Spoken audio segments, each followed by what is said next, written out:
Alrighty, welcome back to another episode of the I Can't Explain podcast. I am your host, Goda T, coming to you live from quarantine. Yes, I realize at this point we're all bored in the house, so I hope this episode is a nice change up to your daily routine.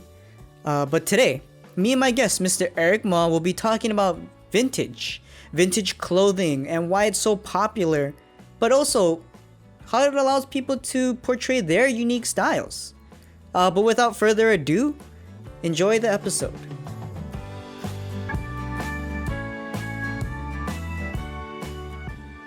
What is up, man? Y'all? Thanks for How you having doing? me. It's good. I feel kind of tired, but it should be fun. Yeah, dude. Thanks for coming on. I appreciate it. So Dude, today we're gonna, so to kind of give like a rundown of the show today. So today we're gonna be kind of talking about like vintage, why vintage is popular, and that kind of stuff. Why it's popping in pop culture, and why people are so into it and stuff. But yeah, ready? thanks. I'm down to explain. All right, yeah, thanks for hopping on though. And I mean, before we start, we're in the middle of like this whole Corona thing, so just want to do like a wellness check. How you been, man? Yeah, it's been good. A lot of TV. Mm-hmm. I bought a Nintendo 2DS, so I've been jamming that. Playing like Hey. Alola region. A lot of eating at home, which has been pretty good. Okay. Um, Okay. And then yeah, whenever Marie's working, I've been taking her to work, and then I've just been going to the store after, and I've just been like kind of just posting. Overall, it's been good. Like I feel like it's good because it brings everyone together, and Hmm. everyone's been so like supportive of each other for the most part. Like there's a lot of positive and a lot of negative, but I've been seeing like a lot of the positives, and it's like making I don't know, it's like really nice to see, and everyone's been super supportive at the store. um and like everyone's been ordering, and like Yeah. I don't know, it's like an interesting time. But overall, it's can't complain. Like it's still everything's still going good, and I'm thankful for all the support. Yeah. How have you Yeah, been? dude. Glad to hear that, man. I've been good. Kind of just chilling at home, and just cooking, lots of home Dude, yeah, what'd you cooking. just cook? So today was like kind of simple. Like I just fried up some steak, but been kind of adventurous. Just like doing different dishes, just Yeah, kind that's of pretty just solid. Yeah. whatever. Yeah, I mean it's just to pass the time. And we've um been we've been trying to recreate like our favorite food from the restaurant. So we went to like yo Palama supermarket, and then yeah. we got all this meat that's like already Mm-hmm. like sliced up, and then you can just Yeah. throw on the grill, or you can like throw in the pot to shabu shabu. So Yo. so we're trying to like recreate like millions, or like some kind of like Korean barbecue. Dude, yes. Oh my gosh, dude. Yeah, I'm missing just restaurant food in general. Like Millions is Dude, definitely up yeah. there. What else? Itchy Butt. Oh god, Itchy Butt. Ichiban's still Oh. open, like, but the line, I don't know if they're doing the distancing over there. Everyone's still like in line pretty close to each other, but hey, I can't Hmm. blame them. That stuff's good. True. I know. Yeah. I mean, like living out all the way in Salt Lake is just. I kind of don't want to risk it for the biscuit and drive all the way to town. I'm scared. Yeah, yeah, it's like kind of, I don't know, like it's yeah, like you need your excuse ready to go, Yeah, dude. For or real though. Like the but only it's like reason. scary because then you could get like the $5,000 fine or 1 year in jail. I don't know how like strict that Yeah. is or whatever. I don't know where they came up with that number, but it is like scary enough for you not to like want to go out. Dude, yeah, that's like five. I mean, that's $5,000. I definitely don't have, so I wouldn't wanna. I wouldn't wanna risk it. So, uh, I know, definitely missing all them restaurants and such. Yeah. But yeah, let's kind of just jump into it though. So, yeah. So maybe we'll do like a profile of you. How did you get into vintage? I guess just like let's start off with how would you define what is considered vintage? I guess. Hmm. Yeah, so vintage, it's cool. A lot of people would consider it. It doesn't have to necessarily be clothing, but I deal in Mm-hmm. clothing. But like antiques, stuff like that. People can A lot of people do like the mark. time cycle of like 20 years before. Okay. So right now we're in 2020. So anything like, 2000 is now considered vintage. But it Mm, kind of, yeah. So like, it's interesting. And there's like all these different like categories of what people are into. So vintage is like very wide.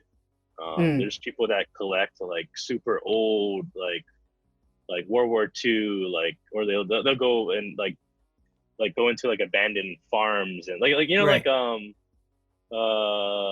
was it Pickers, American Oh, Pickers? American Pickers. Yeah. Yes. Yeah, so like they're dealing Yeah. with vintage and like antique clothes, like items. But Mm-hmm. it's cool. It's like kind of like there's a lot of different things that you could be interested in when it comes to Mm-hmm. vintage. It could be sports. It could be like comic book related things. It could be, like, it's very wide. And Right. so I sell like a whole bunch of different things. It could be, yeah, sports related.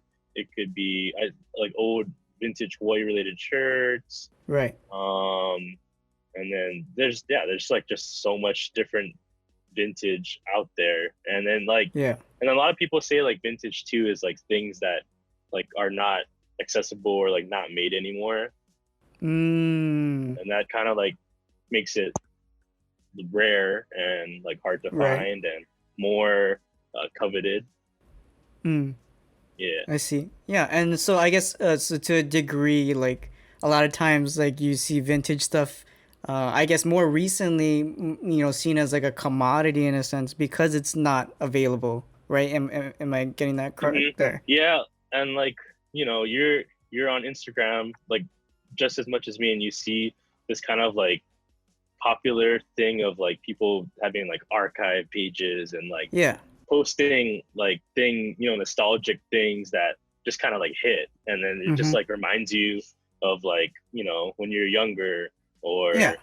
maybe you never even knew existed. And like that's the cool part about vintage too, is that like you'll like discover things that you never even like knew about.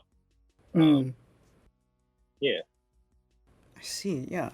I mean, and then I guess for those people that are out there and looking at vintage, and then they're like, oh, like why would I want to wear someone's like used clothing? Like that's so gross. Like they're living their life in it. They're like sweating in it and this and that. Hmm. Like what is the appeal?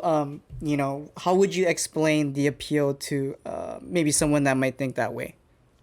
Yeah, so I feel like there is like, when I first started with the store, there was a lot of like a little bit of like education when it comes to explaining, what I do and what I sell and like the products.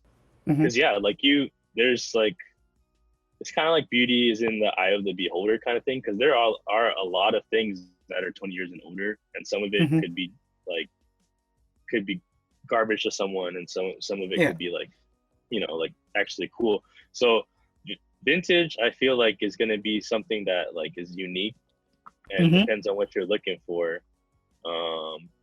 Like, try cut. Can I start the question over again? No, yeah, yeah, go for it. I mean, yeah, feel free to like rephrase it if you need to. What was it again? Oh, sorry. So the question was like, how would you explain the appeal, of like vintage items to someone that may not like 100% understand, because like they're, for Hmm. example,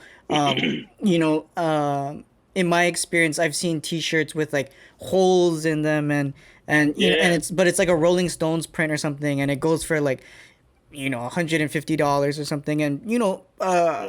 there might be some people that are like, what, $150, like it has holes in it, there's Hmm. stains, why would anybody in their right mind pay $150? And then there's someone else next to them like, nah, dude, that's really good or whatever, that's a good price. Yeah, dude. There's like a whole bunch of stuff that plays factors. Like, so say like maybe you may be curious and may not understand about vintage. Like, Yeah.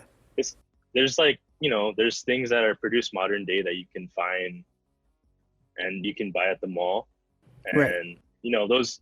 But there's also like the original and like older versions of it. So the vintage Mm. ones are going to be like the older versions of it. It's kind of like I always kind of explain, like, or t-shirts for example, like it could be considered like, you wear it, but it's also like wearable art. So like if you Mm. have like in art for instance, like if you have like the original like Keith Haring like print or artwork, that's gonna be worth more than like a something that you could find more recently at like some bookstore or whatever. Like Yeah.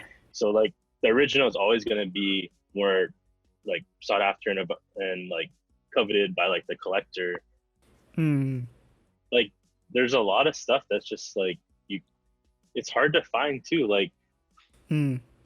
it's like maybe it was readily available 20 years ago, but Yeah. you can't find it like easily. You can't just buy it now, and it takes time to look for those pieces too. So like it's cool. Like everyone kind of has a curation and like their own eye for Mm-hmm. vintage, so people are able to express like their own taste through it and like what they like Mm. and what they think is cool, and then kind of share that with an audience, and then you know it's like it's cool. It's like you can explain and tell people like the history on why like a shirt is interesting and cool. Like so for like a lot of the vintage shirts, compared to like a new shirt, well, this is like you're seeing Hey. shirt, Yeah. but like this one's gonna be like double stitched. So I Mm-hmm. don't know if you can we're on a podcast audio, so you can't see it. But then on like the sleeve, it has like two stitches, Like like two stitch lines. Yeah. yeah, and then like a lot of the vintage ones, like before like the mid '90s, is gonna be single stitch, and that's like how you can kind of tell the age of a Mm. shirt, and like you can look at the tag. A lot of the shirts too had better quality. Like they were Hmm. a lot of them were made in the USA, and like Yeah. that's before a lot of the shirts got sent out to like got sent out overseas to like Mexico or China or whatnot. So like back in Right. like the '70s, through or actually like early on like '40s, everything was like all in the U.S. I like see. I made. see. I feel like the quality was definitely a lot better, and then the way they like printed shirts had like the plastisol and like the is versus like direct to garment, which is like cool. Right. I don't know. There's something about like the color popping on like the screen printed shirt, Right. vintage. And then like and the print kind of lasts a little bit longer than something that, would be like, direct to garment or any of these other different shirt processes and such. Hmm. Okay. Okay. But I Yeah. feel like yeah, like I think wanting to wear something unique and feeling like an individual is a big part that plays into vintage. That like Mm. maybe feel like, oh, why does this shirt go for so much, or like why should I pay like a premium for something that's been used before, is just because Right. like it's something like special, and not Mm-hmm. everyone's going to be wearing that same exact thing as you. Definitely there's definitely trends in vintage, so like Mm-hmm. people will like are into like the band tees Mm. or Right. Yeah. like So like the Rolling Stones or yeah, yeah. um the Grateful Dead and that kind of set and that kind of bands and music teas and such. But Okay. it's fire because like people usually have like a story associated with those items too. Like well, Hmm. people will come in and like they'll sell their shirts that they had for like 20 years, or they got passed down from their family. So it's cool to like hear like the backstory, Mm. and we like sharing that with our customers. um yeah, like for instance, we had this one guy who was he was a doctor for the Olympics in like the 80s and 90s. Mm-hmm. So he would travel to all the Olympics, and then he brought like all these shirts in, and then he was like, oh yeah, I remember this shirt's from this Olympics, and like I helped this Olympian and like fixed him up. I was like, Whoa. dude, yeah. So it's like it's sick. Like there's definitely like a history and story behind like the items and like vintage clothing Right.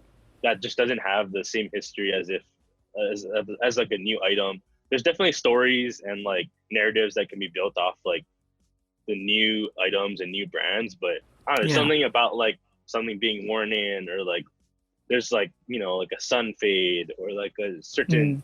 distressing that like you couldn't have just produced that like in a Right. factory. Like it's something that's like been worn and like is well loved, and yeah.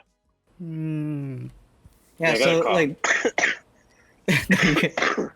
there's so I guess like to kind of like put it in a way, it's like there's like a story behind the shirts you're wearing for the, like the, I guess, what's the word I'm looking for, like the imperfections kind of give it that value because those imperfections have stories behind them in a sense. Yes, but also it depends on people's preference. Like a Harley shirt with the like crazy fade and wear could be desirable, Right. but then like certain stains or certain wear Mm-hmm. to, you know, a certain person may not be desirable. So it just depends on like who's shopping and who wants it. Yeah, so it's truly just like kind of like a personal preference kind of a situation. And then that's like the cool part too, is that you know, like everyone has their own taste and Mm-hmm. like what they're interested in, and then we like Mm-hmm. being able to provide like, well, yeah, you work with this, so you know, but Yeah. it's like Yeah. you're able to provide like, you know, different like customers. Okay, you're able to provide certain customer service Mm-hmm. to everyone and like kind of cast like a wide net and try to cater to everyone.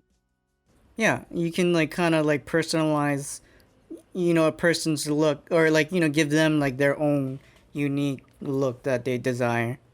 Hmm. That's sick. Yeah. So moving on though.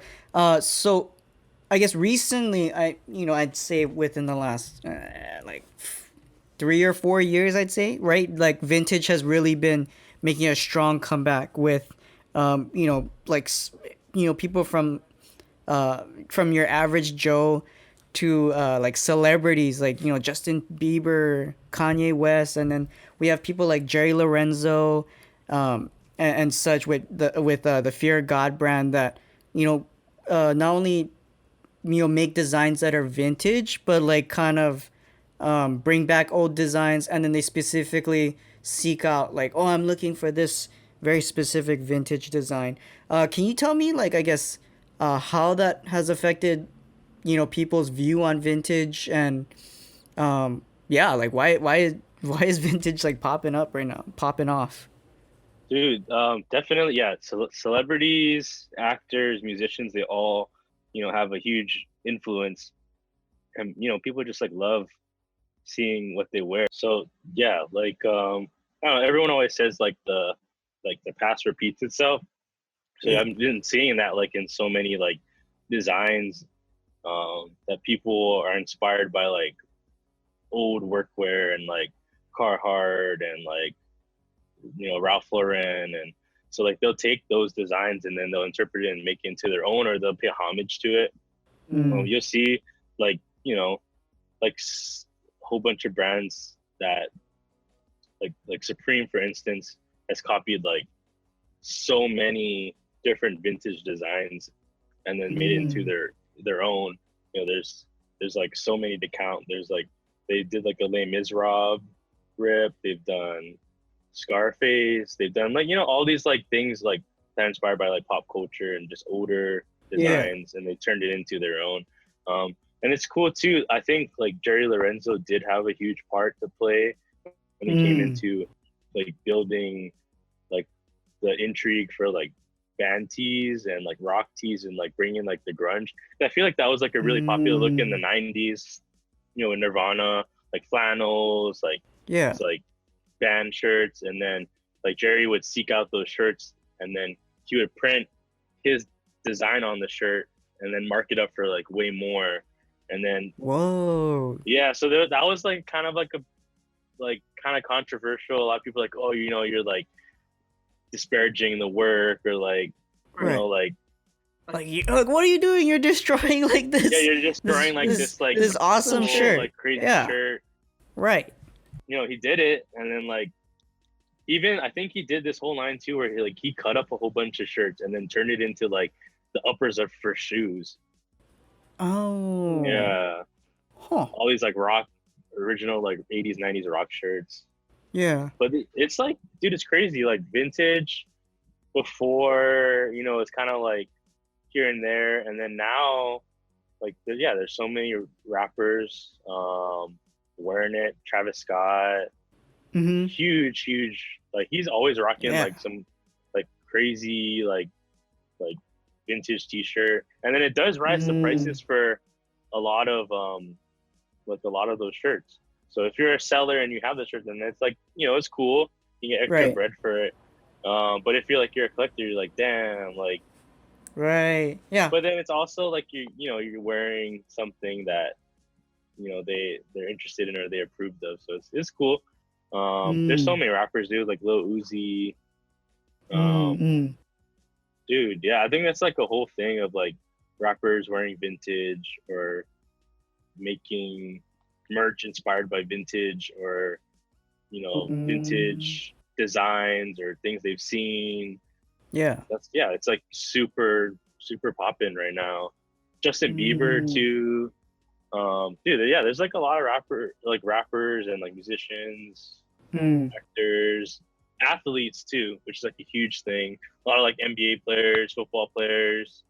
Um, Mm. I see. Yeah. Yeah. so it's Right. And cool. then. Like Oh no, no, sorry, sorry. it brings the value up like of vintage overall. Yeah. That like it's good that the community and like more people are getting interested in it and like learning Mm. about it and seeking it out. Because before, items would you could find it just like brings everyone together, makes everyone Mm. more interested, gives it a spotlight, and kind of really Mm. makes it shine. Where before, it was really sneakers and streetwear, they were always Yeah. together, and then vintage is kind of like become part of Like that slowly, universe like as creeping well. its way in. Yeah. hmm Right.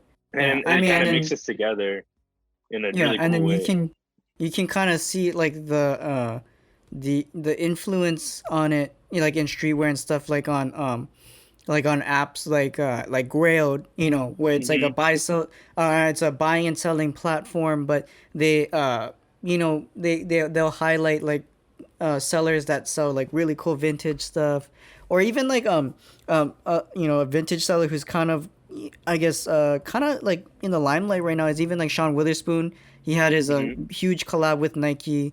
He's continuing Dude, to yeah, have collabs. I know he has like his Adidas that he's working on and such, but um, yeah, like yeah, Sean they kill Witherspoon and it. yeah, And it's like um, cool too because I feel like there wasn't any stores or anyone really doing like a mix of streetwear and shoes and vintage. It was mostly either just, yeah, like streetwear and shoes or just shoes or just vintage. And like him and like, Chris and Luke around to put vintage like on a platform mm, where it kind of binds it all together and that's super sick. Like I'm definitely inspired by those guys.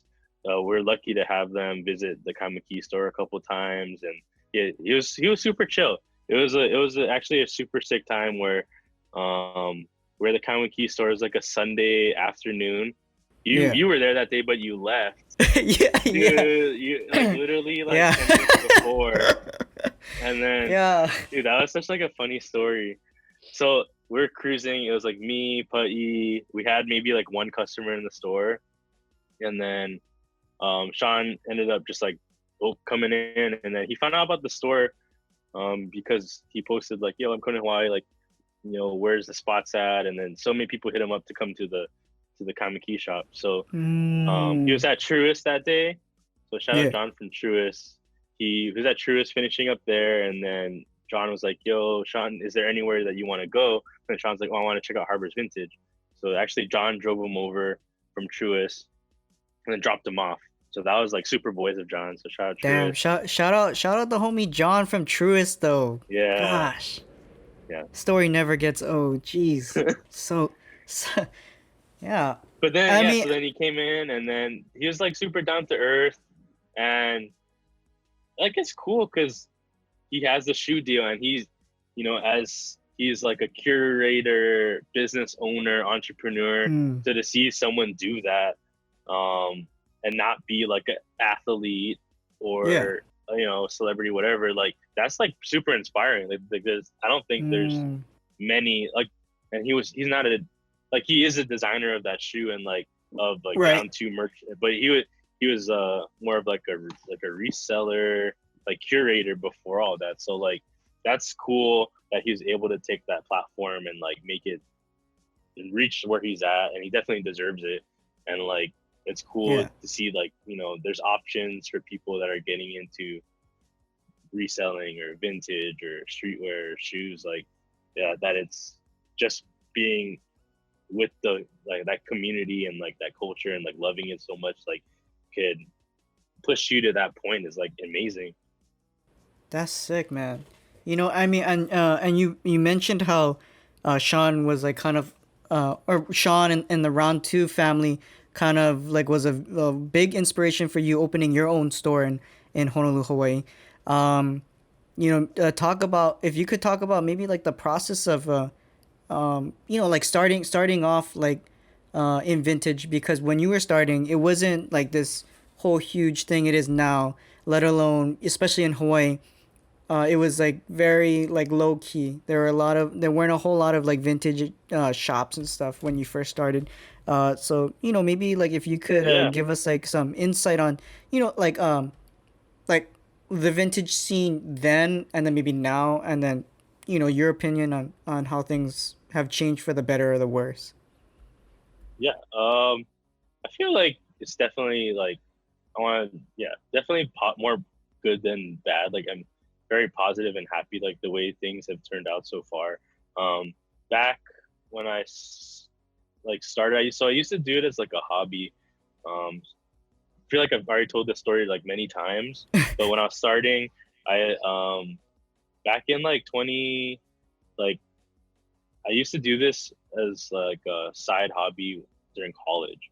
So I Mm, would work in like customer service and would do like I would work in sales at like Nordstrom and worked at Banana Republic, worked at Island Snow, and all these different places. So I always wanted to own a business or yeah. like do some kind of brand. Um, so I've always had that kind of interest. Like always looked up to like brands like the Hundreds and like all these different like Mm, cool like streetwear shops. And then so back then I would go look for like business casual clothes at like the thrift shout out the store. hundreds. Yo, he's phoning up the book. Yeah. Um but yeah, I look for like business casual clothes and when I was there I'd at the thrift store or like at garage sales I'd find like all this cool stuff like old Nike and old Stussy Mm, and just stuff that like I just thought it was dope and I never knew existed and whatnot. So then I got into yeah, I would buy it, and then I just really got into like the hunt of like finding stuff. mm-hmm. Like it was super exciting. I think it's the whole like idea of like you don't know what you're gonna find, and and Right. then also you can find it for like dirt cheap. So Mm, it's crazy. Like you could come up like it's the feeling of like that thrill of like rush of finding it.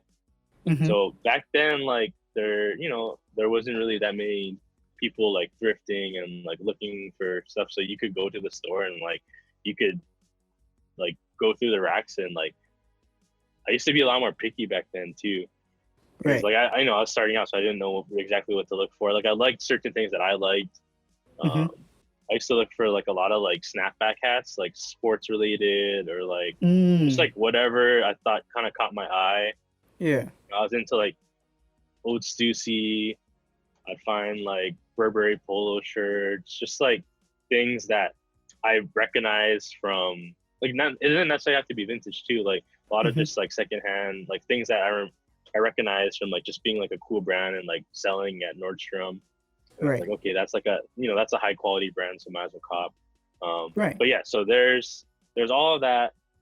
I and then I was doing it as a hobby. I would sell part time, and then I would do meetups on Instagram, and then after school, after I graduated college, I was working at Mm-hmm. Nordstrom, and it was good. But then I kind of like, I was like, dude, I don't want to be confined to like working like a certain amount of time. Like I want more freedom.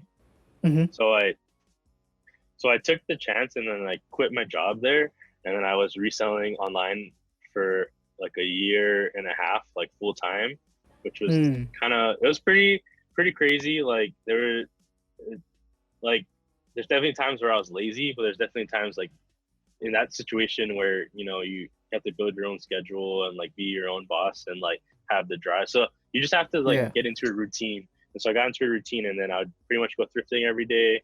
I'll stock up on stuff, then I'd come home and I'll list it, and I'll list Hmm. 10 items each day, and then I'd cross list those items onto like Grilled, Etsy, eBay, Depop, Mm. and then I'd list it on Instagram, and then yeah, it would kind of sell throughout the week, or sometimes it would sell like the same day, and then um, we would also do pop ups. Like so, I'll do these pop ups through Art and Flea, Hmm. and it's basically this event that puts on for like a whole bunch of small businesses that are starting out. So you can try Yeah. to sell your product there and test it out, see if it works. So I remember like Okay. our first Art and Flea was really cool because I've saved up like so much product, Right. and that's the first time like I've ever sold it in person besides like doing one-on-one meetups. Mm. Yeah, so we that was like the first initial kind of like tester to see like, okay, are people into this, like what do people Right. think of this? Yeah. And And then it was like oh, mhm, oh no, sorry. And at the time, like you're doing this is the very first time uh, you're selling your stuff in public at this like kind of market feeling. And what is the feeling for you? Like what is dude, what is it it's that people are mhm. into and stuff? And how do It you was think like it's changed?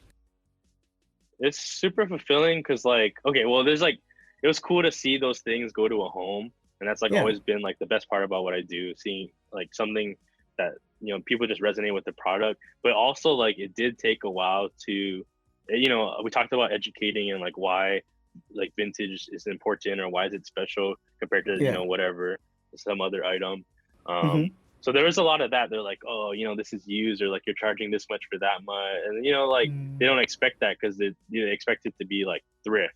But there is like a Mm-hmm. difference between thrift and vintage, because thrift is like just whatever secondhand items, and then vintage is going to be your specialty. Like I hate to say like boutique or like curated, but it is, and it's Right. Yeah. It's like you handpicked it yourself, and then so yeah. hand picked, and then vintage like also has a lot of like work that went into that.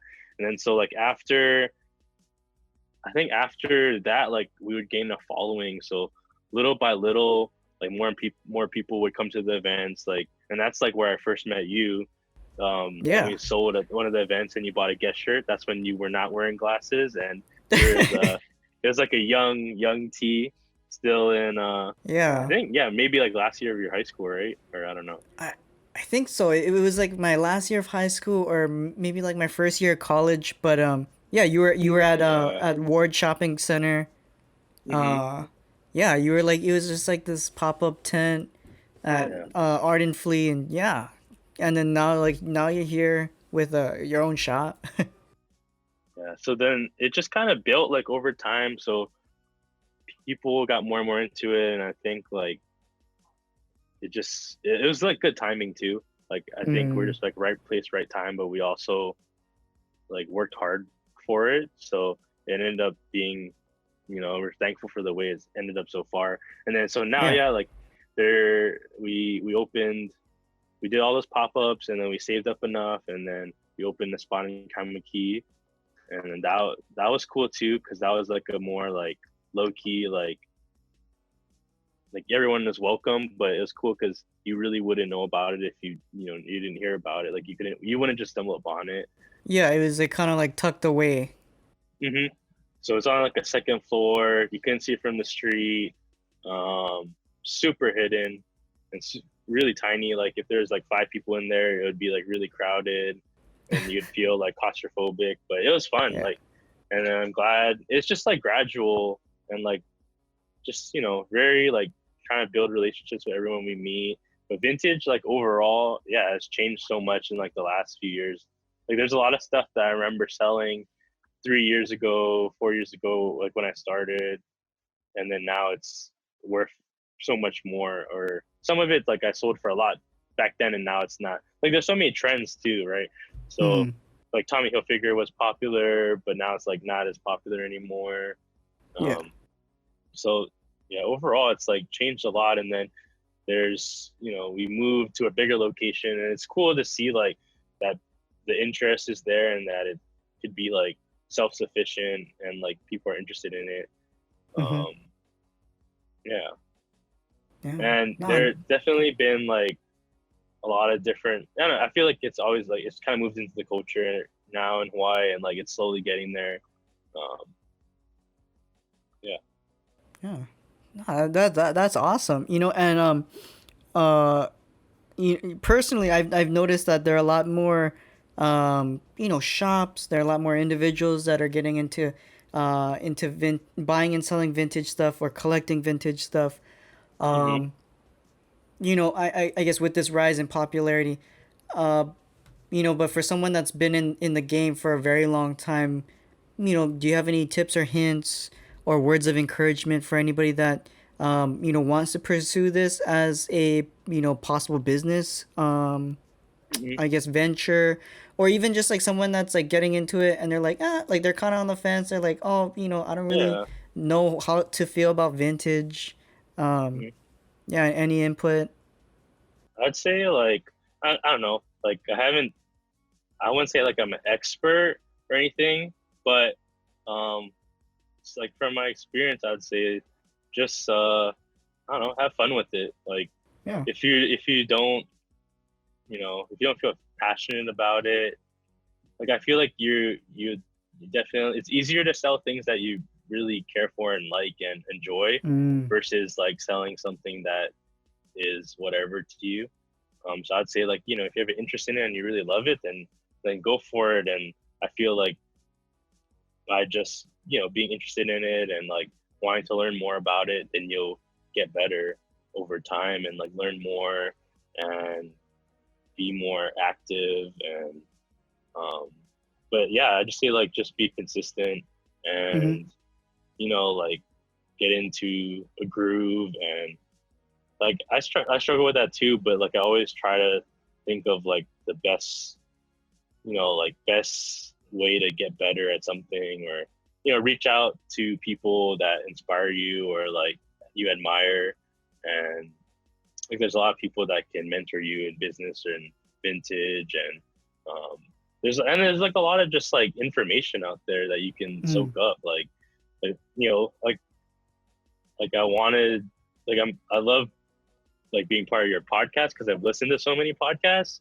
And thank you. like it's Appreciate it. cool to like be able to talk, and like I'm so used to like listening and like, but it's cool to be able to express like, you know my thoughts and what I think about stuff. And but yeah, if you're just starting out or if you're getting into it, like just, yeah, just kind of don't, like everything kind of happens at its own pace, so just like work at it each day. And like you'll get quicker and better and faster and you'll learn more. So yeah, Mm, don't expect to be like a expert in like, like a week or whatever. Like takes time, and yeah. pay your dues. And um yeah, and then yeah, there's like also like different stuff where it's like don't be afraid to like mess up, or like, yeah, I'd say yeah, because like sometimes you learn from your mistakes. Like say you sold something for cheap Hmm. and you're like, damn, like I undersold myself. But it's like at least now. Like if you didn't, then Yeah. you wouldn't have had that experience, and then Right. apply it to your future. Um, yeah, is that okay? Yeah, no, I mean that's awesome. Yeah, I think that's like really encouraging for anybody that wants to get into it. Um, oh, and then one last thing before we kind of like we wrap everything up and stuff. Um, what is your stance on like this whole idea that like people are pushing for vintage because like it's this awesome idea of like recycling clothing. I know we kind of briefly Ooh. talked about Hmm. that, but yeah, like it's such a cool idea where you're able to you know go into someone's closet and someone's like, I don't want to wear this anymore, because it's too faded or it doesn't fit anymore, and you're able to give it a second life. Like, how do you feel about that? Dude, it's like that's like one of the best reasons too to wear vintage. I always say it, but like wear vintage, like save the world. Like Yeah. so, you're doing your part by not contributing. Like, there's nothing wrong with buying new things, but if you are buying secondhand, then like those new things cost, it takes a lot of resources to make, like water, Mm-hmm. electricity, like labor. It could be sweatshop, I don't know. Like, so it's all these different things, and then like you by buying secondhand, like you're not involving yourself in that. With nothing wrong about that, but it's like Right. just like nice to give something a second life rather than it like going to the landfill, and then at the Mm-hmm. landfill, like, they burn it, or they, like it just like sits there, it doesn't do anything. And Yeah. so it's all about like being sustainable and using, reusing things, Mm-hmm. and, finding these things, like seeing these things go to like a new home. And Mm. yeah, it's cool. It's definitely, that's like a huge, huge, huge part of like why it's important, and why you should shop vintage or secondhand Mm. versus buying new. Yeah. Bro, I mean, and like, like think of all the steals you can get when you go to like Savers, and then you're just like, Dude, whoa, this yeah, is a they're like, and dollar? then yeah, Okay. crazy too, because if you look at the price, like if you're comparing like, something that you would buy at like Urban Outfitters versus like something that you could buy at like a vintage store, like Yeah. the vintage store is going to be usually cheaper, and the quality is going to be better, Yeah. and it's just more unique too. So yeah, there's like so many factors, but like, yeah, you might like, it's just, yeah, you gotta be like thinking about those things, and like Mm-hmm. that. It's cool that you're able to make a difference too, just like as an individual, based off like, your consumption, and like what Mm-hmm. you wear and what you buy as a consumer. Like, that's super important. Mm. Yeah. That's awesome. I think that's such a great note to end on. Um, but before we go, I want to just open it up to you. So yeah, feel free to plug yourself. Where can people find you on social media? Um, yeah. Okay, so yes, can follow the shop at Harbor's Vintage. Yep, and then so we're at 1253 South Beretania Street. Yeah. Oh, Um, don't come now though. Don't come now. don't Don't. come I now, mean, yeah. So hit him up on the we're DM for yeah, hit for us up on the stuff. DM. We respond very quickly. We're always on there. So if you see anything that's on sale on the feed, feel free to hit us up. We have the website going. Shipping is fast. Takes like 1 to 3 days. It's crazy to think about that when this drops, we're probably gonna still be in quarantine, but it's Probably, okay. yeah. Unfortunately, Brighter days, man. brighter days will be ahead. Yes, indeed. Yeah, Yeah, but yeah. Until then, though, yeah. So they can find you on Instagram, on your website, with the link on your Instagram. Um, yeah, and thanks then for like having me. yeah, no, thank you for Been a being good on. time. So Very good grateful. host. Yeah, thank you. You awesome interviewee. But truly, thank you for sitting down with me on this awkward kind of Zoom meeting. Um, Nah, uh, it's pretty. I think it was good. It felt good. yeah, but thank you very much. I truly appreciate it. But hey, I wish you well. Hopefully, we get through this sooner than later. But until then, see you later. Shoots.